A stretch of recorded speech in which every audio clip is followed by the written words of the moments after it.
मुद्दा नाही, हा पूर्ण राज्याचा विषय आहे. त्यामुळे पूर्ण राज्याच्या कोर कमिटीमधले लोक बसतील, त्याच्यात मी पण आहे, आणि ठरवतील, प्रमुख नेते ठरवतील. दिल्लीमध्ये तो फायनल आम्ही काय ठरवले जाईल आणि मग ते त्याच्यावर शिक्कामोर्तब करतील. त्यामुळे आत्ता कोण किती जागा लढणार, कोणती जागा लढणार ह्याच्यावर कोणी हे भाष्य करणं हे प्री मॅच्युअर आहे. आपण सांगितलं होतं की कुठल्याही स्वरूपाचं स्वागत घ्यायचं नाही, पण आपण बघतो की मागच्या 2 तासामध्ये किती गर्दी होते. पण लोक पत्ते पाळायचा प्रयत्न करतायत. 4-5% लोकांना कळत नाही, अगदी ग्रामीण भागातल्या महिलांना एवढं लक्ष देत नाही की ते ओवाळत आहेत, कुंकू लावत आहेत. तर ते आपल्याकडे मान असतो सवाष्णीचा.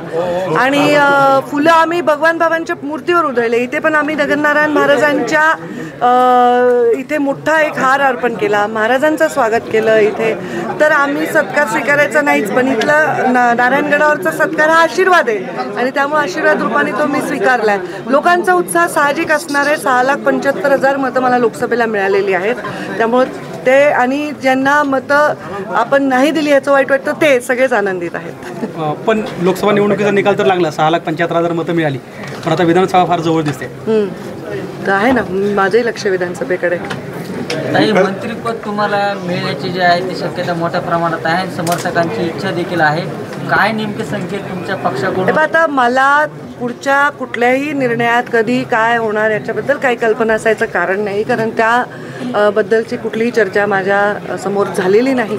आता जे आनंद लोकांच्या चेहऱ्यावर मला दिसतोय ते की आमच्या ताईंना काहीतरी मिळालेलं आहे ह्याचा त्यांना आनंद आहे आणि मला सुद्धा त्यांचा आनंद बघून आनंद आहे. तर मी सध्या तरी तिकडे माझं लक्षच फोकस नाही केलं ह्याच्या पुढच्या गोष्टीकडे. माझं लक्ष पूर्णतः नक्कीच आता विधानसभेच्या निवडणुकीकडे असणार आहे.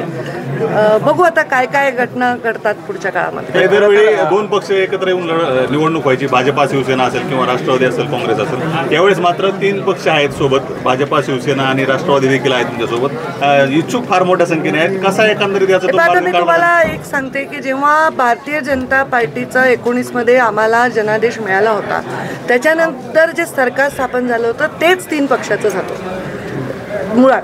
तर ते तिथेच 3 पक्ष एकत्र आले होते आणि त्यांचं सरकार स्थापन झालं होतं. त्याच्यानंतर साहजिक आता आमचं सरकार स्थापन आहे, महायुतीचं सरकार आहे. 3 पक्ष असले तरी बऱ्यापैकी जिथे ज्याचा जास्त ताकद आहे, जिथे निवडून आलेला त्यांचा कॅन्डिडेट आहे, तिथलं मतदान किती फरकाने आलेलं आहे ह्याचे सर्वेक्षण, हे सगळं अगदी खूप सारासार विचार करूनच पुढचे निर्णय होतील. कोर टीम बसतील प्रत्येक पक्षाच्या आणि त्याच्यातनं निर्णय पूर्णतः घेतील सर्वार्थाने आणि महायुतीचं सरकार आणलं. ताई, खरं तर प्रयत्न बीड जिल्ह्यांमध्ये होताना पाहायला मिळतो. त्या आता आगामी विधानसभा निवडणुका येत आहेत, लोकसभेला त्याचा फटका बसल्याचं कुठेतरी पाहायला मिळालं. काय आव्हान असणार आहे दोन्ही समाजाला? आणि तुम्ही जे बीड आव्हान वेळोवेळी केलेलं आहे, साहजिक आहे. हे फक्त बीड जिल्ह्यातलं चित्र आहे असं आपण म्हणणं चुकीचं आहे. हे चित्र पूर्ण राज्यामध्ये आपल्याला पाहायला मिळतंय. बीड जिल्ह्यामध्ये साहजिक आहे, बहुजन समाजाचा प्रमुख चेहरा म्हणून मी एक वन ऑफ द प्रमुख चेहरा म्हणून मी आहे. त्याच्यामुळे इथलं वातावरण जास्त राज्यामध्ये चर्चिलं जातं आहे, देशामध्ये चर्चिलं जातं आहे. परंतु मला असं वाटतं की येणाऱ्या काळात लोक योग्य तो निर्णय घेतील. शेवटी मतदारांना पण फार फार हुशार असतात, ते काय करायचं काय नाही ह्याची जाणीव असते आणि ते पूर्णतः त्याच्याप्रमाणे निर्णय घेतील असं मला वाटतं. एखादी निवडणूक असते जी लोकांना अपप्रचाराने जिंकता येऊ शकते, भूलथापांवर जिंकता येऊ शकते, पण प्रत्येक निवडणुकीत तशा प्रकारच्या भिंती उभारणं एवढं सोपं नाही.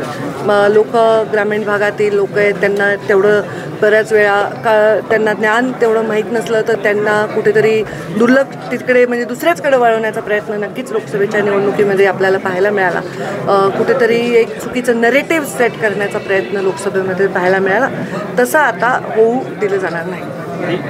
दादागिरी जास्त दिवस चालत नाही आणि आपण तो स्वभाव बदलावा असं ते जरांगे पाटील म्हणतायत. कसं त्याकडे पाहता तुम्ही? कसं पाहताय? मी 5 वर्ष या जिल्ह्याचे पालकमंत्री राहिले, एवढी सुद्धा घटना या जिल्ह्यामध्ये कधी घडलेली नाही.